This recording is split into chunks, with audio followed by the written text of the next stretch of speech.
Parents की vaccination को लेकर बहुत सारी क्वेरीज होती हैं, तो आज हम उसके बारे में बात कर लेते हैं। वैक्सीनेशन क्या करती हैं? हम एक टर्म यूज करते हैं, वैक्सीन प्रिवेंटेबल डिजीजेस। तो वैक्सीन ज्यादा करके कुछ बीमारियां होने से बचा लेती है, या फिर ऐसा करती है कि अगर वो बीमारी हो भी तो उसकी इंटेंसिटी या उसका जो नुकसान हमें होता है उसको कम कर देती है। तो हमें वैक्सीन लेनी चाहिए या नहीं लेनी चाहिए? हमें वैक्सीन जरूर लेनी चाहिए जो भी अवेलेबल है। जैसा कि हमने पास्ट में देखा है कि कितने साल हो गए इंडिया में पोलियो का एक भी केस पाया नहीं गया है। तो this is possible only by vaccine. Small pox दुनिया में खत्म हो चुका है, that was possible only by vaccine. तो इसलिए वैक्सीनेशन का एक अपना इम्पोर्टेंस है।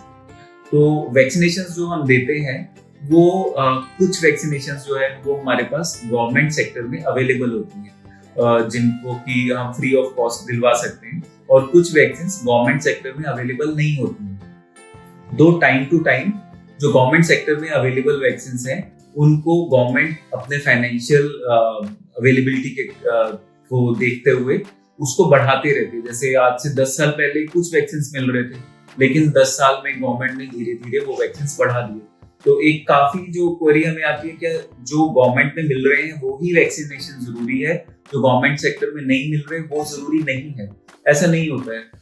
आज से 20 साल पहले कुछ चंद वैक्सीन मिलते थे गवर्नमेंट सेक्टर में, फिर धीरे धीरे अपग्रेड हुए। पिछले 5 सालों में काफी ज्यादा वैक्सीन जो हैं वो गवर्नमेंट सेक्टर में अवेलेबल हो गए हैं। आज की डेट में भी जो नॉन गवर्नमेंट सेक्टर में अवेलेबल है vaccine, may be with time वो भी गवर्नमेंट सेक्टर में अवेलेबल हो जाए। तो if we can afford them तो हमें वो वैक्सीन ले लेना चाहिए।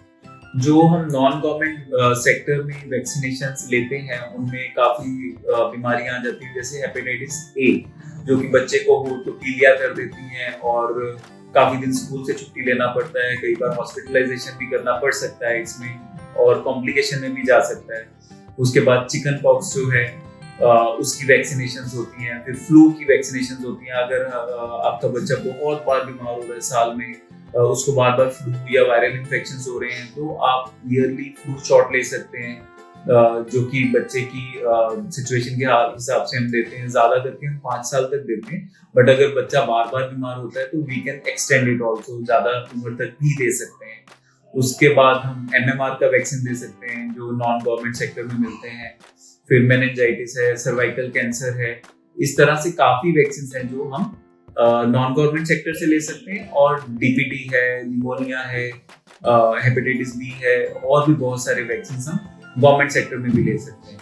तो इन दोनों का ही वैक्सीनेशन कार्ड हमें मिल जाता है, और जो वहाँ का डॉक्टर है हमें एग्जैक्टली हर एक वैक्सीन के लिए गाइड भी कर सकता है। तो definitely wherever possible just take the vaccine. Thank you.